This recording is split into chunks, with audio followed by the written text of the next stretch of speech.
Como conduzir boas entrevistas de emprego? Você chegou até esse vídeo, você quer aprender a escolher os melhores talentos para a sua empresa, para o seu time. Você quer trazer profissionais qualificados, profissionais que você vai acertar na contratação, que você vai ter retorno sobre o investimento, que não vão sair da empresa daqui a 2 meses ou daqui a 1 mês, ou que vão faltar pra caramba, etc, etc. Esse é o seu objetivo de estar aqui. Portanto, esse é o nosso tema. Eu vou compartilhar aqui com você algumas práticas que as grandes organizações usam e que você também deve começar a usar a partir de hoje para fazer boas entrevistas de emprego. Antes de mais nada, deixa eu me apresentar. Muito prazer, eu sou Murilo Manzano, sou treinador de líderes executivos aqui no Brasil e lá fora. Nos últimos 12 anos da minha carreira, já atendi mais de 4.000 horas de mentoria individual em programas de Executive Coaching para líderes de alta performance. Também tenho programas de liderança cuidadosamente desenhados para gerentes que queiram ocupar altas posições e queiram formar equipes de alta performance. Conduzo palestras aqui pelo Brasil e você pode aí saber mais sobre mim no final do nosso vídeo, tá bom? Feita a nossa introdução, vamos começar a falar um pouquinho sobre isso. As empresas atualmente, isso vale para muito tempo, né? Muito tempo para trás e muito tempo para frente vai continuar sendo assim. As empresas contratam pelo currículo e demitem pelo comportamento. Você já deve ter ouvido falar nisso. E é pura verdade. Às vezes as empresas supervalorizam um currículo, deixam de passar por etapas essenciais na hora da entrevista, na hora da seleção e contratam uma pessoa que talvez até tecnicamente estava pronta, mas comportamentalmente não se conectava com a empresa. Então essa minha conversa contigo é te ajudar a se prevenir de cometer esse erro e contratar o melhor profissional para você. Antes de mais nada, para você contratar bem, você precisa de outras coisas funcionando. Então não adianta você trazer os melhores profissionais. Por exemplo, você precisa ter uma cultura bem desenvolvida.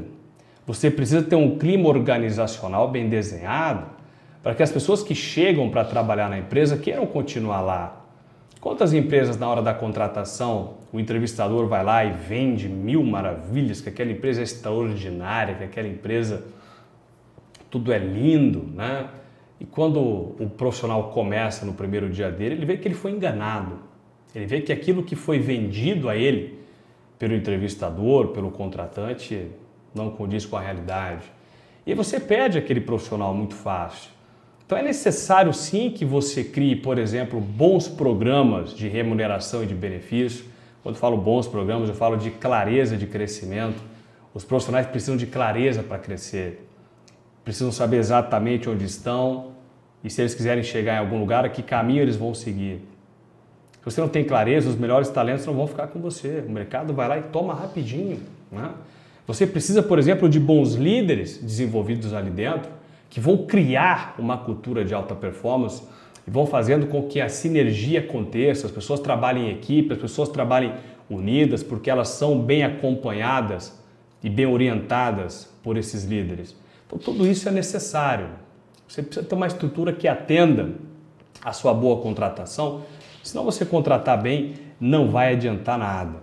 Agora, falando da contratação em si, para você conduzir uma boa entrevista, você deve focar em 2 coisas, talvez em 3. Tá?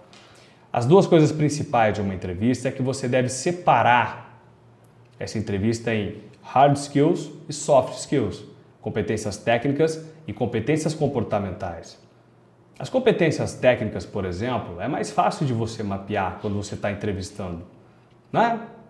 Você está ali conversando com o seu candidato e você ali, nas experiências que ele descreve, até pelo próprio currículo dele, você geralmente pega o currículo e vai questionando sobre aquelas realizações que a pessoa colocou, né, naquele currículo. É mais fácil, você consegue mapear até pela formação acadêmica daquele candidato, se ele tem aquele preparo técnico que ele está te falando ou não. Então essa é a primeira etapa. As competências técnicas são a primeira etapa. Ora, se o candidato não tem o nível de experiência necessário, o know-how, o conhecimento necessário, ele já nem vai para a próxima parte, né? Você já, né, declina naquele momento. Agora imagina que sim, o currículo dele atende tecnicamente o que você precisa, e aí você vai para a questão mais importante, Você vai para as questões comportamentais. As questões comportamentais, a primeira coisa que você tem que fazer é mapear os valores da sua companhia. Você que está entrevistando, que está escolhendo pessoas para trabalhar no seu time, na sua empresa, você tem que saber muito bem os valores da sua empresa. E eu não estou falando daqueles valores que estão lá na porta da recepção, não, hein?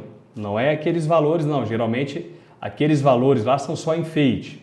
As empresas colocam a missão, visão e valores, coisa mais linda, assim, né? Uma placa bonita, uma moldura maravilhosa, mas aquilo lá é só artificial, é só imagem. Os valores que eu estou falando são a cultura da sua empresa. Como as coisas são feitas por aqui. Olha, quando ninguém está vendo, como é que eu devo agir? Essa é a cultura. Os valores que realmente estão acontecendo na sua empresa estão ali na cultura, no dia a dia. As pessoas preferem velocidade, por exemplo, tá? Elas preferem velocidade ou elas preferem cautela? Elas preferem simplicidade ou elas preferem processos e burocracia? As pessoas buscam meritocracia ou elas buscam relações políticas dentro da companhia? Esse tipo de atitude, né, as decisões elas são mais centralizadas ou elas são mais horizontais? Então, esse tipo de percepção que você deve ter para saber exatamente se a pessoa que você está entrevistando vai se dar bem, vai conectar bem com a sua cultura. E aí sim, durante a sua conversa, você pode pedir para ela descrever situações onde ela demonstrou determinada competência comportamental. Por exemplo, você percebeu que na sua empresa um valor-chave é o valor foco no resultado. O que quer dizer foco no resultado?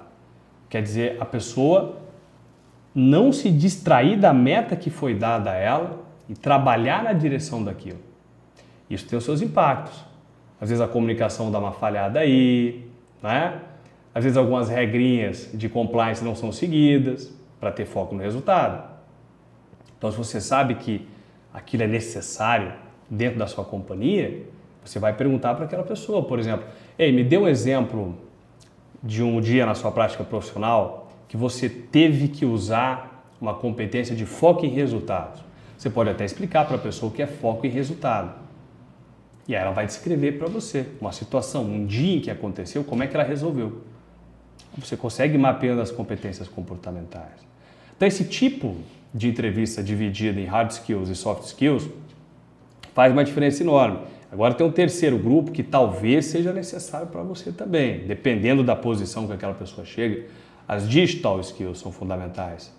O quanto aquela pessoa conhece a tecnologia, as ferramentas de tecnologia para contribuir com a produtividade dela. Você pode mapear isso com ela, os conhecimentos atuais que ela tem sobre as principais ferramentas tecnológicas para a gestão que ela vai fazer.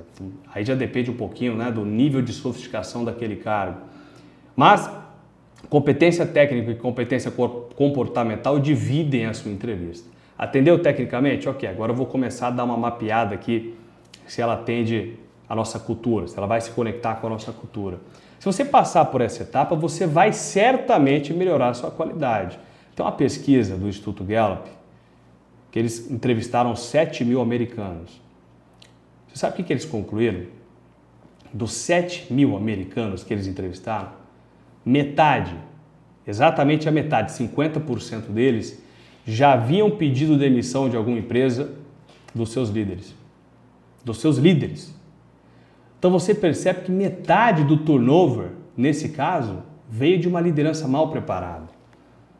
Então eu quero aqui lhe convidar a conhecer os meus programas de treinamento para a sua formação como líder e para a formação dos seus líderes dentro do seu departamento, dentro da sua companhia. Clicando nesse link, você vai ter acesso a todos os meus programas e vai também poder falar com alguém da nossa equipe que vai te atender com todo carinho e vai encontrar o melhor programa para a formação de líderes na sua companhia e o seu próprio crescimento como executivo. É só clicar aqui no nosso link e conhecer os nossos programas. Espero aqui que a nossa conversa de hoje tenha sido útil. Um forte abraço e nos falamos no próximo vídeo.